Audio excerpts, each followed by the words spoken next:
The plane was ready for takeoff, passengers settling into their seats. But in first class, a flight attendant stood over a young boy, her voice sharp. "You need to move. This seat isn't for you."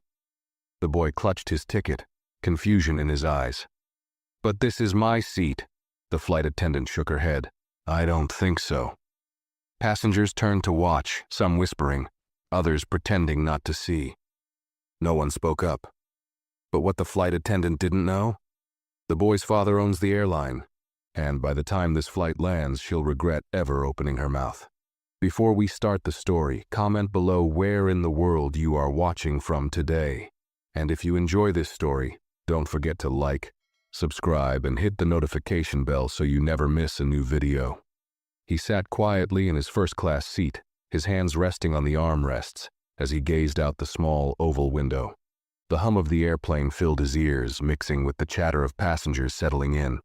His heart pounded, but not from nerves. He was excited. This was his first time flying alone, a reward from his father for acing his exams. The ticket felt special, not just because of the luxury around him, but because it was proof of his hard work. He adjusted his seat belt, glancing around the spacious cabin. Plush leather seats, soft lighting, flight attendants moving smoothly from row to row, offering drinks to passengers who barely looked up from their phones. He belonged here, and he knew it. The excitement lasted only a few minutes before it was interrupted. A sharp voice broke through his thoughts. "Excuse me, young man," a flight attendant said, standing over him with her hands on her hips. Her name tag gleamed under the soft lights, her uniform crisp, her expression unreadable, but her eyes held something cold. He looked up, confused but polite. "Yes?" Her gaze flickered over him, then to the ticket in his hand. "Are you sure you're in the right seat?" Her voice was loud enough for the people nearby to hear.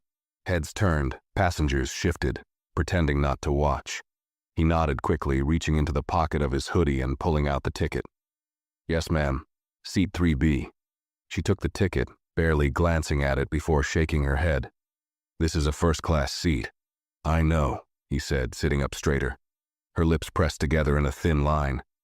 "Where are your parents?" His stomach tightened. "I'm traveling alone." The flight attendant's expression didn't change, but her posture did. She straightened her shoulders as if bracing herself. "I see," she said, then handed the ticket back. "Unfortunately, there must have been a mistake. This seat is reserved for first-class passengers only." He blinked, his grip tightening around the ticket. "I am a first-class passenger." Her smile was tight, forced. "I think there's been some confusion. You need to take your things and move to economy." A hush settled over the nearby rows. The businessman in the next seat shifted in his chair, pretending to be focused on his newspaper. A woman 2 seats ahead adjusted her sunglasses, sneaking a glance but saying nothing. No one spoke up. No one questioned it. The boy hesitated, heat creeping up his neck. He looked down at his ticket again as if checking it would change anything. "But this is my seat." The flight attendant sighed, her patience thinning. "Sir, I'm asking you nicely. You need to move." His throat felt tight. He wasn't causing trouble. He wasn't loud. He wasn't even arguing. He just wanted to sit in the seat he had been given. But now, every second that passed made it harder to fight back. Passengers were watching. His ears burned with embarrassment. He could feel the judgment, the unspoken assumptions hanging in the air. He had done nothing wrong, yet here he was, being told, loudly, that he didn't belong. Slowly, reluctantly, he reached down, grabbed his backpack, and stood. His legs felt unsteady as he stepped into the aisle. The flight attendant didn't offer to help. She simply turned, motioning toward the back of the plane. "Right this way." He walked past the rows of first-class seats, past the passengers who had watched everything but said nothing. His eyes stayed forward, his chest tight. He wouldn't let them see his face. He wouldn't let them see how much this moment stung. As he stepped into the economy section, he lowered himself into an empty seat, gripping the armrests. The seat was smaller, the space tighter, the air feeling different. He took a deep breath, steadying himself. Then, without thinking, he reached for his phone and typed a quick message. They made me move to the back, said I couldn't sit in first class. I had my ticket. She didn't believe me. He stared at the message for a second before pressing send. The phone vibrated almost instantly with a response. What do you mean they made you move? Who made you move? His father's words were short, sharp, not panicked but focused. He hesitated before replying. The flight attendant. She said there was a mistake. She wouldn't listen. This time the response took longer. The dots blinked on the screen for a full 5 seconds before a new message appeared. What's the flight number? His fingers trembled slightly as he checked the boarding pass and typed it out. He hit send and stared at the screen, waiting. The reply came almost instantly. Stay where you are, I'll handle it. He exhaled, closing his eyes for a moment. He didn't know exactly what his father meant, but something in those words told him this wasn't over, not even close. He sat stiffly in the economy seat, his hands gripping the edges of his backpack. The excitement he had felt just minutes ago had been replaced by something heavier. Humiliation, confusion, frustration. The whispers of the first-class passengers still echoed in his mind. No one had spoken up for him. Not one person had asked the flight attendant to check again. They had all just watched. His phone vibrated again. He quickly pulled it out and read the message. Do not move. Do not say anything else to her. Just sit tight. His father was never one to panic. He handled everything with calm, controlled precision. That text alone told him that something was already happening behind the scenes. Meanwhile, at the front of the plane, the flight attendant, Ms. Caldwell, walked back to the galley with a smug sense of satisfaction. Another problem solved. She grabbed a stack of drink menus and began passing them out to the first-class passengers as if nothing had happened. A younger flight attendant, Nicole, hesitated as she placed a tray of glasses on the counter. She had seen everything. She had seen the way Ms. Caldwell's voice had been sharper, the way she hadn't even checked the system before deciding the boy didn't belong. Nicole had wanted to say something, but she knew better. Ms. Caldwell had been with the airline for over 15 years. She was the type who made the rules inside the cabin, whether they were written or not. Was there a problem with his ticket? Nicole asked carefully, keeping her voice low. Ms. Caldwell scoffed, adjusting her uniform. Please, you saw him. Do you really think he paid for first class? Nicole's stomach twisted. She had worked plenty of flights, and she had seen people of all backgrounds sitting in first class. But something about the way Ms. Caldwell said it made her uneasy. But you didn't even check the system. Ms. Caldwell waved her hand dismissively. Trust me, I've been doing this a long time. I know when someone's in the wrong section. The sooner they learn, the better. Nicole bit her tongue. The words didn't sit right. But what was she supposed to do? Challenge someone with more experience? Risk making a scene? She turned back to stacking trays, trying to ignore the pit in her stomach. Then the intercom crackled. Ms. Caldwell, please report to the cockpit immediately. Her hand froze mid-reach. She glanced toward the front of the plane, her confident expression faltering for just a second. The other flight attendants exchanged looks. It wasn't normal for a flight attendant to be called to the cockpit during service. Something was wrong. She straightened her shoulders, smoothing her uniform before making her way toward the front. As she passed through first class, she noticed a few passengers looking up from their screens, sensing the shift in energy. The moment she stepped inside the cockpit, the atmosphere changed. The captain, a seasoned pilot with graying hair, turned to face her. He wasn't alone. On the small screen of the in-flight phone, a live video feed showed a man sitting in a high-rise office, his hands folded neatly in front of him. His expression was unreadable, but his presence alone sent a chill down her spine. Miss Caldwell, the man on the screen said. Do you know who I am? She swallowed, shaking her head. No, sir. The captain spoke, his voice firm. This is Mr. Coleman, the owner of this airline. Her breath hitched. You removed his son from first class, the captain continued. Without verifying his ticket, without checking the system, without reason. Ms. Caldwell's stomach dropped. The blood drained from her face. The man on the screen didn't raise his voice, didn't show anger, but his next words made her knees weak. You are going to turn around, walk back to economy, and personally return my son to his seat. And when this flight lands, you will explain yourself to the executive board. The line went dead. For the first time in her career, Ms. Caldwell felt something she had never felt before. Panic. Ms. Caldwell stood frozen in the cockpit, her breath coming quicker than usual. The weight of what had just happened settled over her like a heavy blanket.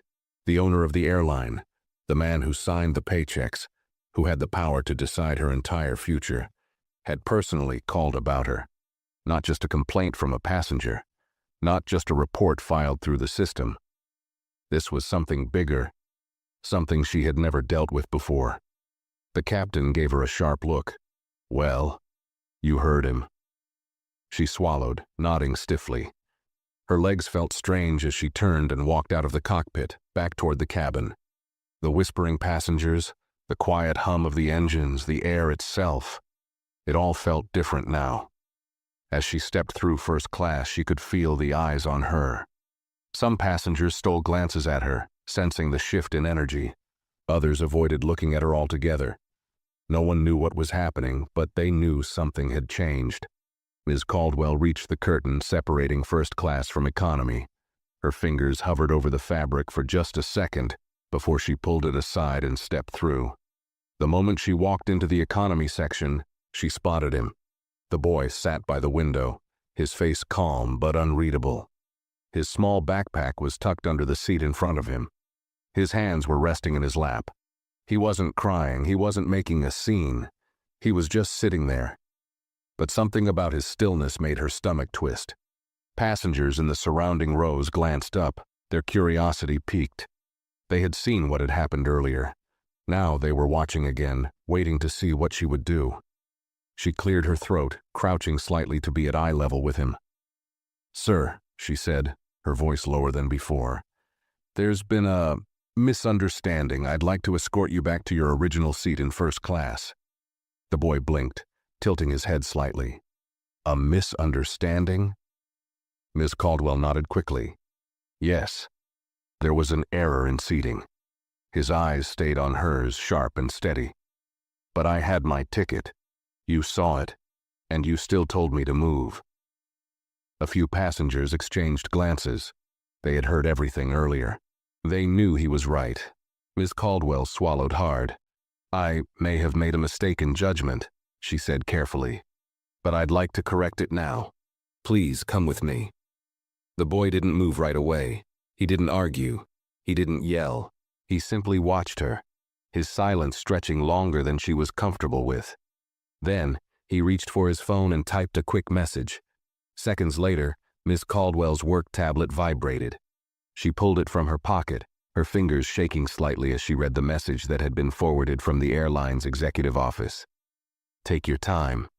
Make her understand what she did. Her heart pounded. The boy looked at her again, his voice calm. I'll go back. But I want to know why you thought I didn't belong here. A murmur spread through the nearby passengers. Some sat up straighter. Others turned to whisper. Miss Caldwell stiffened. I didn't think, but you did, the boy interrupted. His voice wasn't angry, just firm. You didn't ask anyone else in first class for their ticket? Just me. Why? A long silence followed. Miss Caldwell's face burned. She wasn't used to being questioned. She wasn't used to explaining herself. For years, she had controlled these situations. But now, the control had been stripped from her hands, and she didn't know how to get it back. She took a shaky breath. I misjudged you. The boy didn't say anything. He let the words sit there, let her feel the weight of them. Then, without another word, he picked up his backpack and walked past her. The walk back to first class wasn't a victory march. It wasn't smug or arrogant. It was quiet, dignified, and somehow that made it even more powerful. The first-class passengers turned as he entered, some looking surprised, others quickly looking away, embarrassed that they had witnessed the earlier humiliation and done nothing. Ms. Caldwell followed behind, feeling smaller with every step. The boy reached his seat, sat down, and calmly placed his bag beside him. She stood there awkwardly, uncertain what to say next. "If there's anything you need," she mumbled, "please let me know." The boy simply opened his book and flipped to the next page, his silence making it clear. This conversation was over. Ms. Caldwell turned stiffly and hurried back toward the galley, her face burning with humiliation.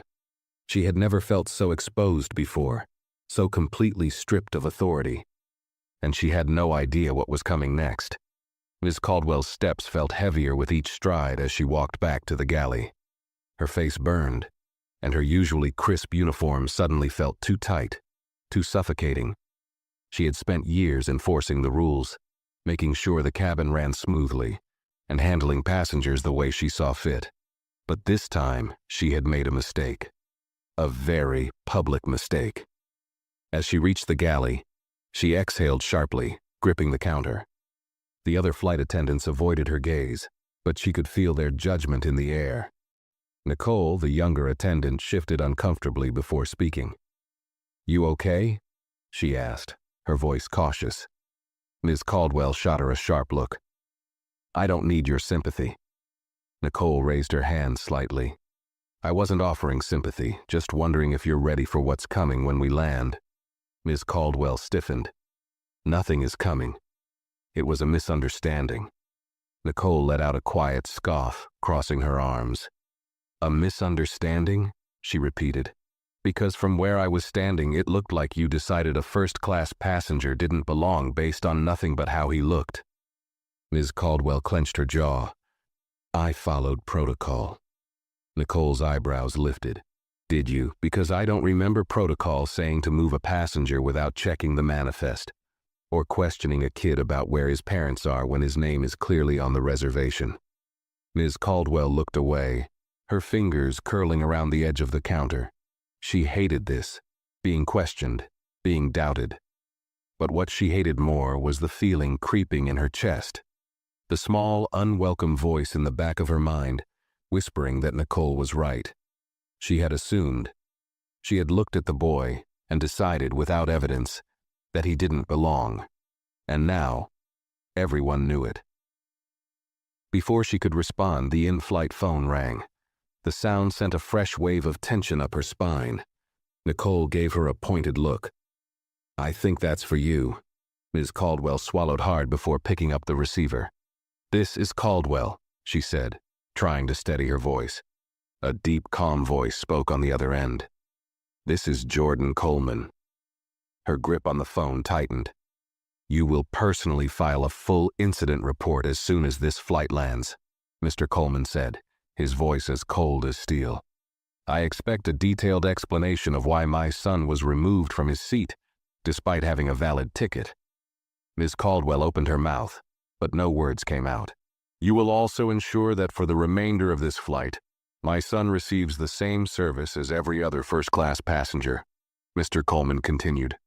"Nothing less." "Yes, sir," she whispered. The call ended with a soft click. Ms. Caldwell placed the phone back on the hook and leaned against the counter, her hands clammy. She had made a serious mistake, one she couldn't take back. And now she wasn't just dealing with a passenger complaint. She was dealing with the man who owned the sky she was flying in. Ms. Caldwell stood frozen in the galley, the weight of the call pressing down on her like an anchor. Her hands trembled slightly as she smoothed her uniform, forcing herself to keep her composure. But inside, she was unraveling. This wasn't a routine complaint. This wasn't a difficult passenger she could brush off. She had humiliated the son of the most powerful man in the airline business, and now she had to face the consequences. Nicole was still watching her, arms crossed, waiting for a reaction. Ms. Caldwell turned sharply. "Don't you have something to do?" she snapped. Nicole shrugged. "Already did. Unlike some people, I follow protocol." Ms. Caldwell clenched her jaw and stepped out of the galley. She had never wanted a flight to end so badly. As she walked back into first class, she forced herself to straighten her posture. She had to act normal, as if she were still in control. But as she moved down the aisle, she could feel it. the shift. The air felt different. Passengers who once ignored her now glanced at her with curiosity, some with quiet amusement, others with thinly veiled disapproval. They had seen what happened. They had witnessed the moment she had escorted the boy out, and now they were watching her return, knowing she had been forced to fix her mistake. At the front of first class, the boy sat comfortably in his seat, flipping through the in-flight magazine, his posture calm. He didn't even look up as she approached. For a moment, she hesitated. She had never been in this position before, standing in front of a passenger she had tried to belittle, only to be the one left powerless. She cleared her throat. "Can I offer you something to drink?" she asked, forcing her voice to sound as smooth as usual. "Maybe a snack?" The boy didn't respond immediately. He turned a page in the magazine as if deciding whether to acknowledge her at all. Then finally he glanced up. "A drink?" he repeated, his voice even. "Yes," Ms. Caldwell said quickly. "Anything you'd like. We have fresh juice, sparkling water, tea." He tilted his head slightly. "You didn't ask me that before." Ms. Caldwell blinked. "Excuse me."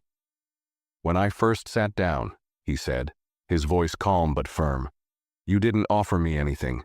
You didn't even greet me like you did with the other first-class passengers." She felt her face grow hot. I didn't mean—" "But you did," he interrupted. "You just didn't expect to be questioned about it." Passengers nearby fell silent, their attention now fully on the conversation. Ms. Caldwell's breath came quicker.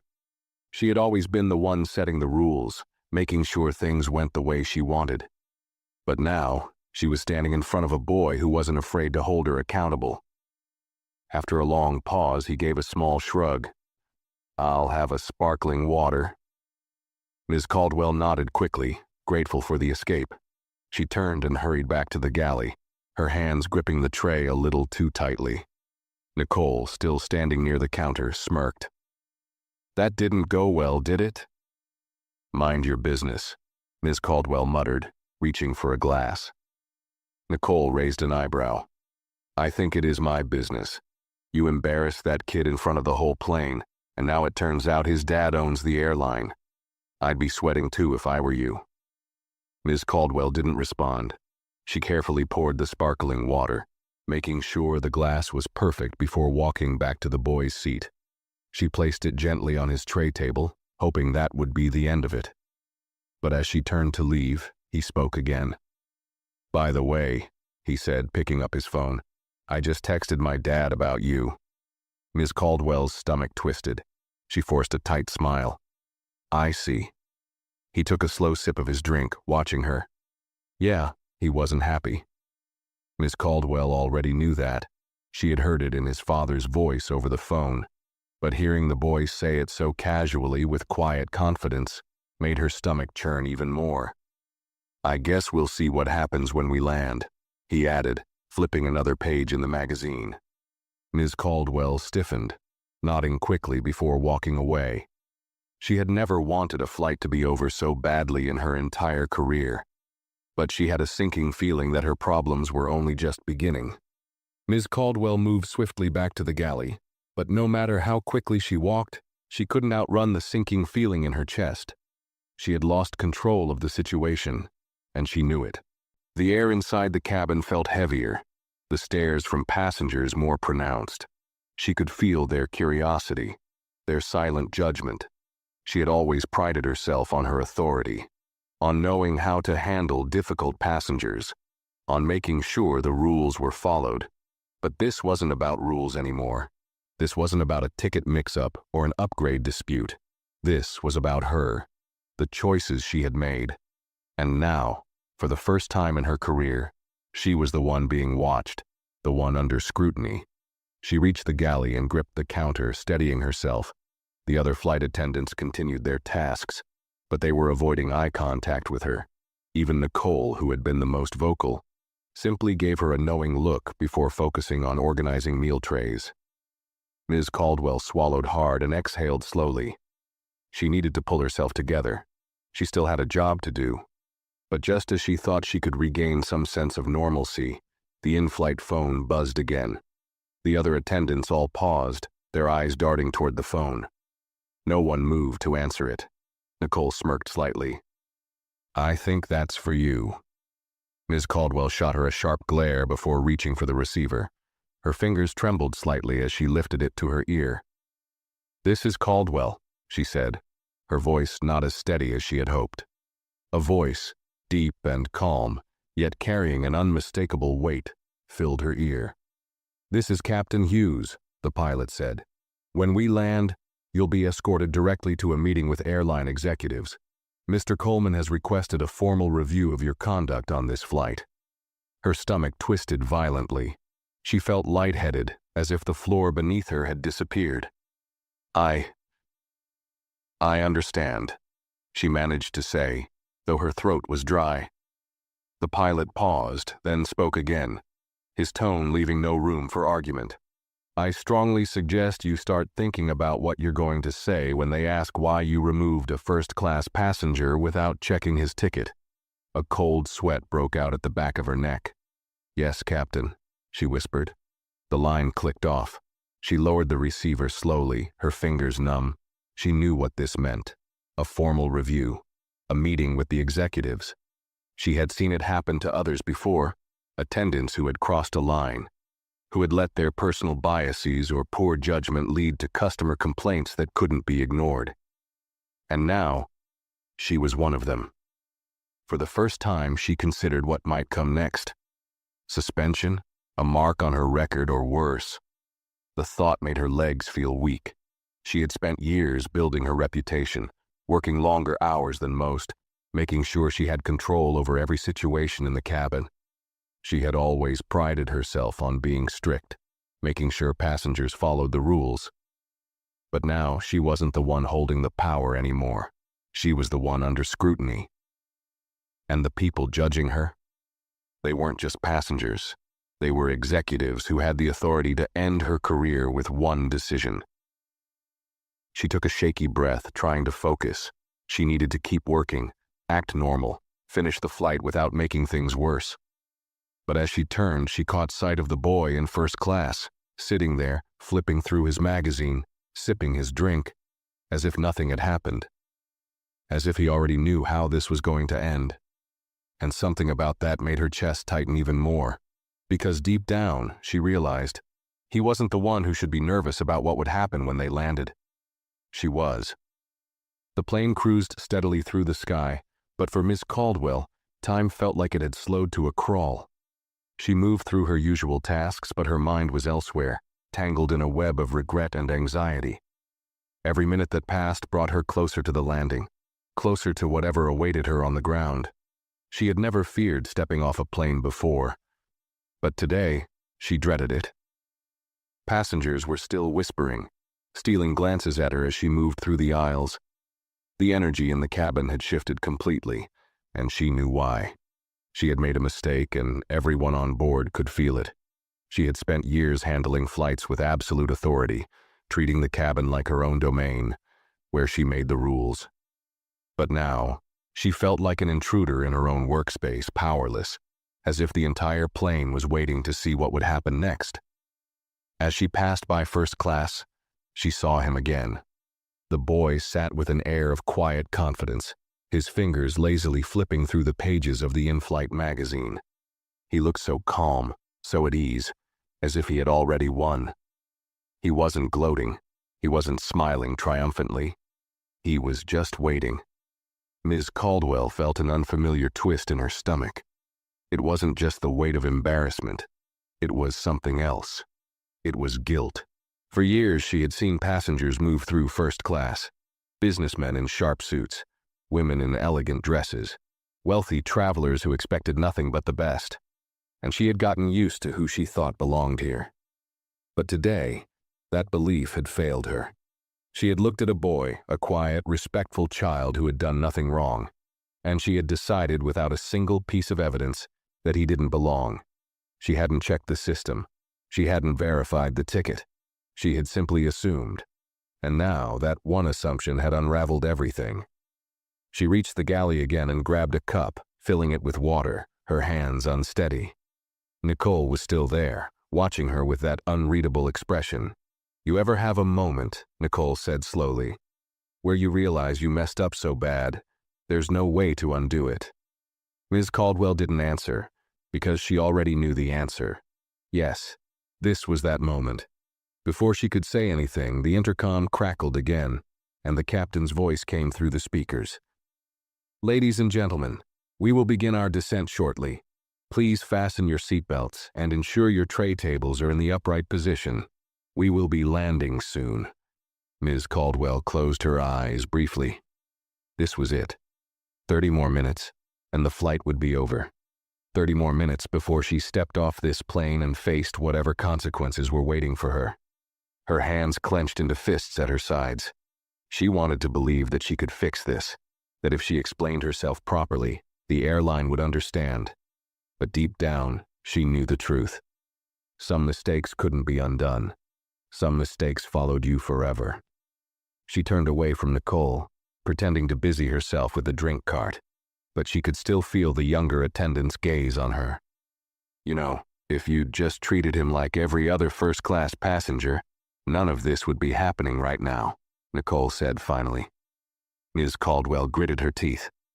"I don't need a lecture," Nicole shrugged. "I think you do, but I guess you'll get one soon enough." Ms. Caldwell didn't respond. She couldn't. Because at this point, she was starting to realize Nicole wasn't wrong. Neither was the boy. Neither was his father. She'd spent years believing she was always right. But today, she had been so wrong. And in 30 minutes, she was going to have to face that head-on. The cabin was quieter now. That usual hum of conversation had faded as passengers settled in for the descent. Some scrolled through their phones. Others stared out the window, lost in thought. But beneath the surface, everyone knew that something was about to happen when they landed. Miss Caldwell could feel it. It was in the way first-class passengers stole glances at the boy, shifting uncomfortably in their seats. It was in the way the other flight attendants whispered to each other, but stopped when she walked past.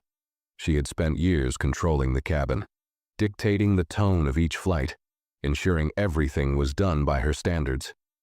But now she felt like a passenger on her own plane, powerless to change the course of where this was going. She could still hear Nicole's words ringing in her head. If you'd just treated him like every other first-class passenger, none of this would be happening. The worst part? Nicole was right. This wasn't about a simple mistake. This wasn't about a seating issue or an honest misunderstanding. This was about the way she had spoken to him, the way she had dismissed his valid ticket without checking, the way she had decided, without a second thought, that he didn't belong there. That was why she was about to face the most difficult conversation of her career. The seatbelt sign dinged on. She knew she should be focusing on securing the cabin, preparing for landing, doing her job. But instead, she found herself looking at the boy again. He sat calmly, his hands folded on his lap, his gaze fixed out the window. He wasn't nervous. He wasn't afraid. And that made it worse. Because he knew. He knew he wasn't the one in trouble. She was. She turned away, taking a deep breath, willing herself to push the feeling down. She had to pull herself together. But before she could take another step, her work tablet vibrated. She hesitated. Her hands felt clammy as she pulled it from her pocket and looked at the screen. A new message from the airline's executive office. She swallowed hard and tapped it open. Upon landing, you are to remain on the aircraft. A formal review of your conduct will begin immediately. Do not exit the plane until further instructions are given. Her stomach twisted into knots. They weren't even going to let her leave. They were going to deal with her the moment they landed. Her throat went dry. She had seen this before. Flight attendants pulled into sudden reviews, some suspended on the spot. Some walked out of the airport with security waiting for them at the gate. But those had always been other people, not her. Never her. She gripped the tablet tighter, willing her hands to stop shaking. But then, another message popped up. This time it wasn't from the executive office. It was from Jordan Coleman. Her breath caught in her throat as she stared at the screen. A direct message. From the owner of the airline. From the man who could decide whether or not she had a career after today. She forced herself to tap it open, her pulse thudding in her ears. What happens next will depend entirely on whether or not you take responsibility for your actions. A lump formed in her throat. He wasn't screaming at her. He wasn't threatening her. He wasn't even telling her what her punishment would be. He was simply giving her a choice: take responsibility or lose everything. She stared at the message for a long moment, her breathing unsteady. She had spent her whole career believing that she was above mistakes, that she was always in control. But this time she had been wrong. And now the only thing that mattered was what she was going to do about it. The plane started its slow descent, the runway coming into view below. Ms. Caldwell tightened her grip on the tablet, her mind racing. She had spent years making snap judgments about passengers, but today she had learned what it felt like to be judged in return, and it was a feeling she would never forget. The plane descended smoothly, but inside the cabin tension sat like heavy fog. The quiet rustle of seat belts clicking, the occasional throat clearing, and the soft mechanical whir of the landing gear were the only sounds filling the space. Yet beneath it all, an unspoken weight hung between the passengers, the crew, and especially Ms. Caldwell. She had read the message over and over. What happens next will depend entirely on whether or not you take responsibility for your actions. Mr. Coleman wasn't giving her an easy out. He wasn't threatening her outright, but the meaning was clear. If she wanted to salvage anything, her career, her reputation, her future, she had to own what she had done. The problem was she had never had to before. For years, she had been the one in charge, the one making the rules, the one never questioned. But today she had been forced to face something she had never allowed herself to see. She had looked at that boy, and in an instant, decided he didn't belong. She hadn't checked the system. She hadn't verified the ticket. She had just assumed. And now, for the first time, she was seeing what that assumption cost her. As the wheels touched down, the jolt sent a fresh wave of dread through her. This was it. No more time. No more hiding behind routine. The landing was smooth, but Ms. Caldwell barely registered it. She was too busy rehearsing what she would say. Maybe she could spin it as a misunderstanding. Maybe she could say she was just trying to be thorough. Maybe she could blame protocol or company policy. But the truth was, none of that would be enough, because everyone on this flight knew what had really happened. And worse, so did she. The intercom crackled. "Ladies and gentlemen, welcome to our destination. Please remain seated until the aircraft has reached the gate and the seatbelt sign has been turned off." A few passengers stretched, unbuckling their belts. Some picked up their phones, already texting or scrolling, but others, especially the ones who had seen what happened in first class, were still glancing at Ms. Caldwell, waiting, watching. The young boy in 3B was calm as always. He took a slow sip of his drink, then reached for his phone. A few taps, a message sent, and that was when the in-flight phone buzzed in the galley. Ms. Caldwell knew who it was before she even reached for it. Her hands were clammy as she lifted the receiver to her ear. "This is Caldwell," she said, forcing her voice to stay level. A familiar voice spoke, deep and composed. "This is Jordan Coleman." Her throat tightened. "You will exit this plane last," he said, his words slow and deliberate. "A security officer will be waiting for you at the jet bridge. You will not return to active duty until further notice." A full-body chill ran through her. "Mr. Coleman, This is not a discussion," he interrupted. "You made a decision on this flight. Now, you live with it." The line went dead. Ms. Caldwell's grip on the receiver tightened before she slowly placed it back on the hook. The other flight attendants stood nearby, their faces unreadable. Even Nicole, usually quick with a smirk or a comment, said nothing. Because they all knew. This wasn't just a complaint anymore. This was career-ending. The seatbelt sign dinged off. Passengers rose from their seats, stretching, gathering their belongings, chatting about their layovers and final destinations. But Ms. Caldwell couldn't move. She stood frozen, trapped in the reality of what was about to happen. One by one, passengers started filing out. The first-class section emptied. The businessman who had glanced at the boy in 3B with mild curiosity walked out, pulling his carry-on behind him.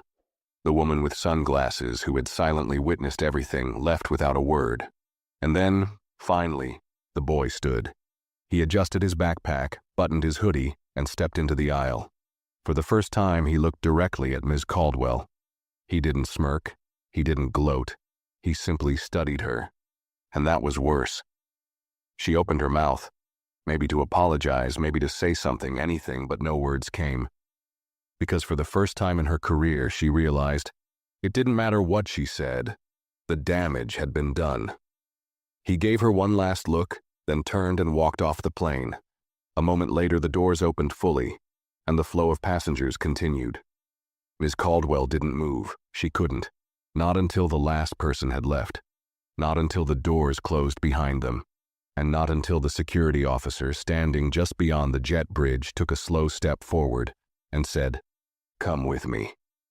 Ms. Caldwell swallowed hard as she stepped off the plane, her legs suddenly feeling like they weighed 100 pounds each. The bright overhead lights of the jet bridge felt exposing, like a spotlight had been placed directly over her. She had walked through countless airports, always with a sense of authority, her head held high. She was used to being in control, the one giving orders, the one making sure things ran smoothly. But today, she wasn't the one in charge.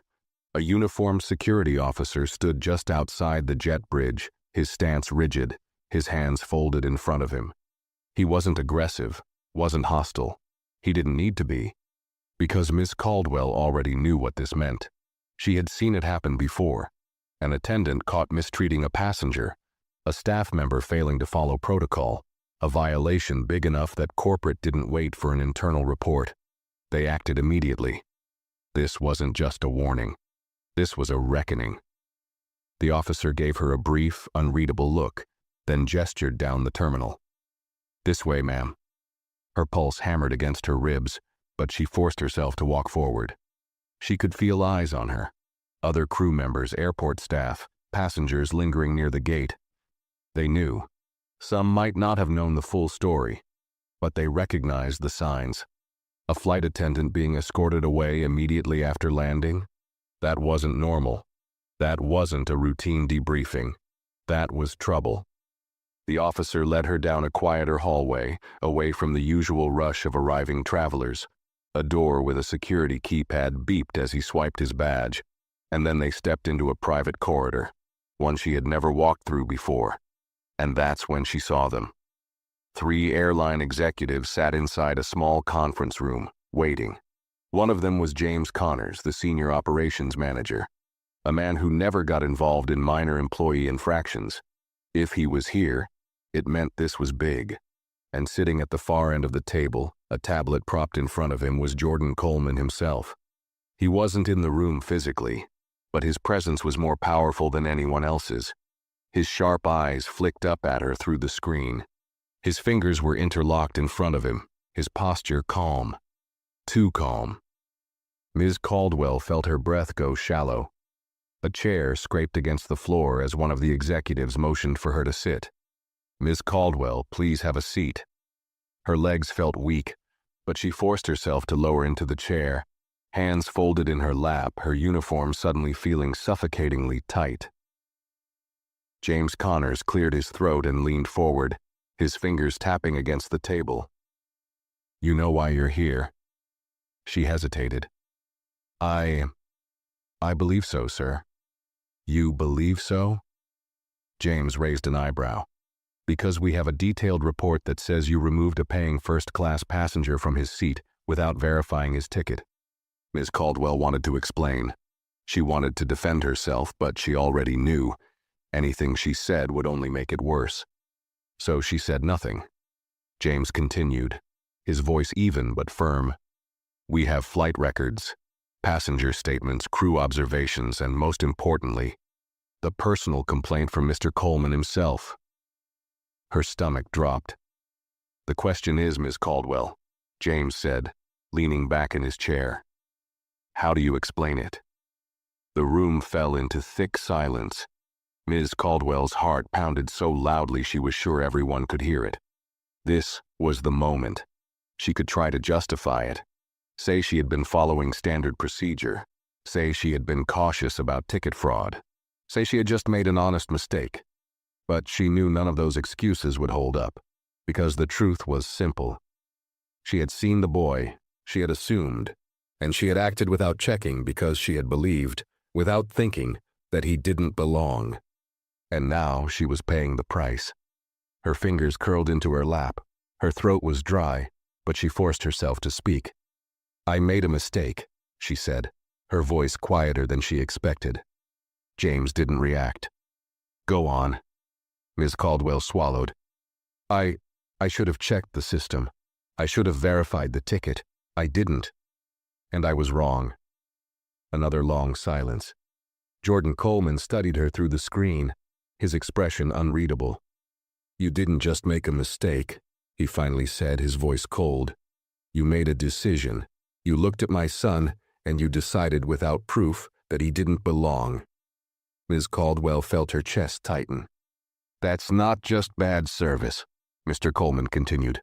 "That's bias. And that's something I will not tolerate in my airline." Her pulse roared in her ears.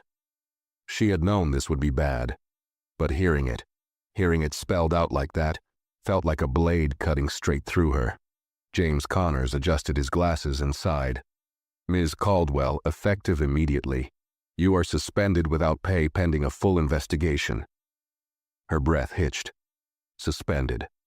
The word rang in her head like an alarm. "This will go before the Executive Review Board in the next 72 hours, James continued.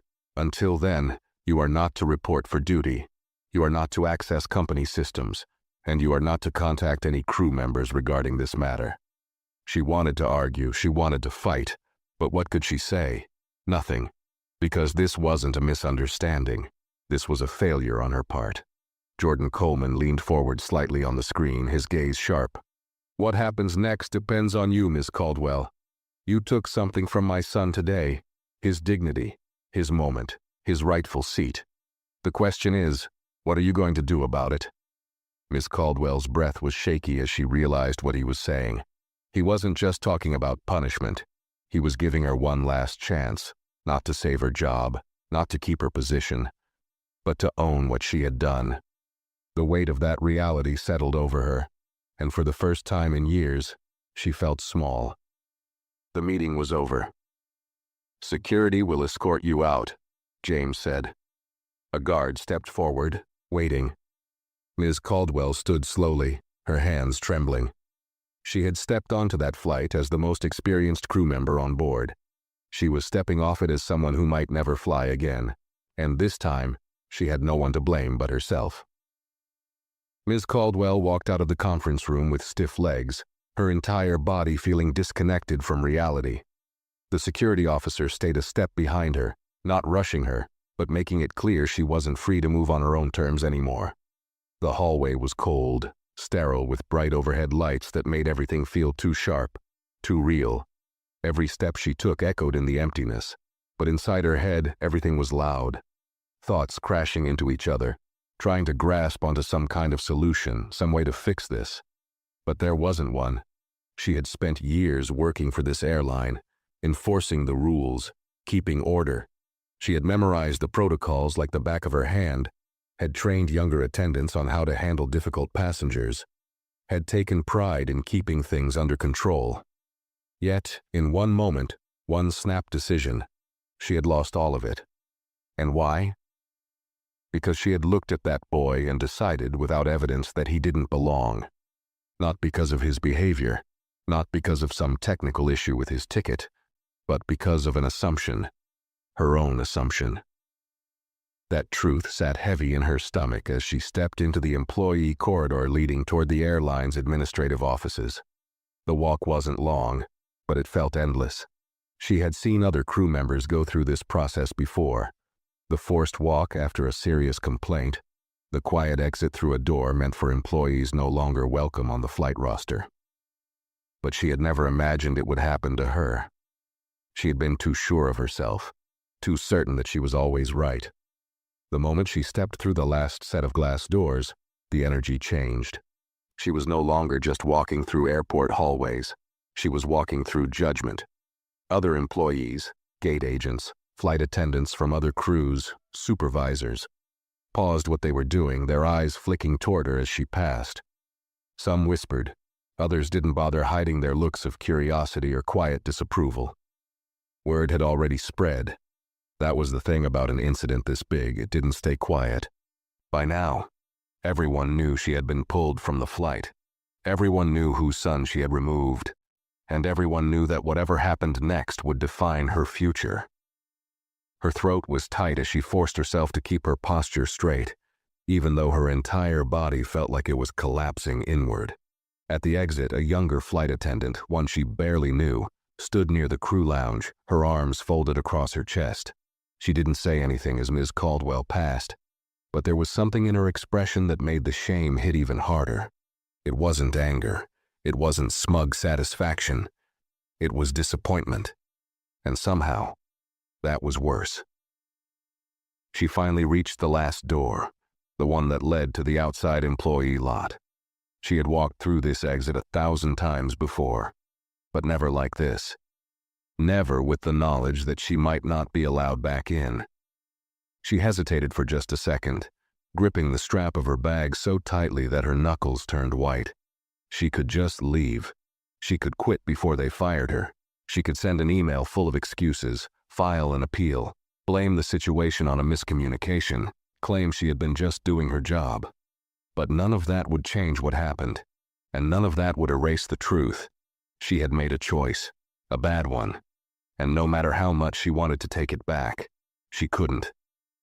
With a deep breath, she stepped through the door. Outside, the air was cool, crisp against her face. It should have felt refreshing, but instead, it only made her more aware of the weight pressing down on her chest. She didn't know what came next, but one thing was certain. This wasn't over, not yet. The cold air outside hit Ms. Caldwell's skin, sending a sharp chill down her spine. The airport terminal loomed behind her, a place she had spent years walking in and out of without a second thought. But this time, the air smelled different. The ground beneath her feet felt unsteady, because for the first time, she wasn't leaving work at the end of a shift. She was walking away from a career she wasn't sure she would have tomorrow. Her steps slowed as she neared the employee parking lot. A few other crew members passed by, some talking among themselves, others moving quickly to their cars. She could feel the weight of their glances. Not all of them looked at her, but she knew they were aware. Word traveled fast in the airline industry, especially when it involved something this big. She fumbled for her keys with numb fingers, unlocking her car and sinking into the driver's seat. The moment she shut the door, a heavy silence surrounded her. No hum of the aircraft, no overhead announcements, no passengers asking for assistance, just quiet. For the first time since she had stepped onto that plane earlier that day, she was completely alone with her thoughts. And the thoughts weren't kind. Her hands hovered over the steering wheel, gripping it tightly as the realization settled in fully. This was real. She wasn't just being sent home for the day. She wasn't being written up for a minor infraction. She had been suspended, without pay, for something she could not argue her way out of. And what made it worse? She deserved it. Her phone buzzed in the passenger seat, the screen lighting up with a notification. At first, she didn't move. She had spent the last few hours dreading every message, every call, afraid it would be yet another step toward the inevitable. But when she glanced down, her chest tightened. An email from Jordan Coleman. She hesitated before reaching for it, her thumb hovering over the screen. She swallowed hard and tapped it open. Subject: accountability. Ms. Caldwell, I'm sure by now you understand the severity of what happened on Flight 297. I won't waste time repeating what's already been made clear by the board. However, I believe in people taking responsibility for their actions, and that includes giving them a chance to acknowledge their mistakes. I am giving you that chance now. If you wish to formally apologize to my son, I will make sure he receives your message. However, I want to be clear. This apology isn't for me. It isn't for the airline. It isn't for your career. It's for the person you wronged. If you can't bring yourself to do that, then I see no reason for this conversation to continue. I'll wait for your response. Jordan Coleman. Miss Caldwell's breath hitched. She stared at the words, reading them again. A chance. He was giving her a chance, not to save her job, not to change what happened, but to own up to it. Her fingers trembled as she placed the phone back on the passenger seat. She had never been in this position before. She had been with the airline for years, had dealt with hundreds of passengers, had enforced the rules countless times. But she had never been on the other side of accountability. She had spent years believing she was the one in control.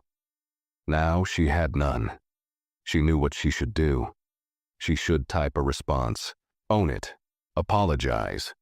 But she hesitated, because deep down she knew this wasn't just about an apology. This was about who she was. If she admitted it now, if she really let herself say it out loud, she couldn't take it back. She had judged that boy unfairly. She had let her assumptions decide her actions. And now, for the first time, she had to face that truth. Not as a flight attendant, not as a professional, but as a person. Her chest felt tight as she picked up her phone again, her heart hammering as she tapped on reply. Her fingers hovered over the keyboard. This was it. She could choose denial, choose to frame it as a misunderstanding, choose to blame the system, the pressures of her job, the expectations of her position, or she could tell the truth. She closed her eyes, took a slow breath, and started typing. Subject, re. Accountability. Mr. Coleman, I don't expect forgiveness, and I won't make excuses. I made a terrible mistake. I didn't just misjudge your son, I disrespected him. And worse, I didn't realize it until it was too late. I have spent the last 10 years enforcing rules, thinking I was doing my job the right way. But now, I understand that I let my personal bias influence my actions, whether I intended it or not. That is something I will have to live with. I would like the opportunity to apologize to him directly, but I understand that is entirely his choice. If he doesn't want to hear from me, I accept that. No matter what happens next, I will take full responsibility for my actions. I am sorry. Ms. Caldwell. She stared at the screen for a long moment. Then, without allowing herself to second-guess it, she hit send. The moment the email disappeared from her inbox, she set her phone down and exhaled shakily.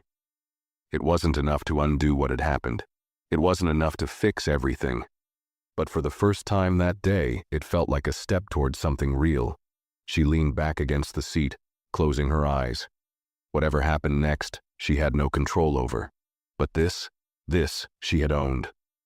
Ms. Caldwell sat in her car, staring at the ceiling, her pulse still uneven from hitting send. The email had left her hands, and with it so had any illusion of control she once had. She had spent years thinking she knew everything about handling people.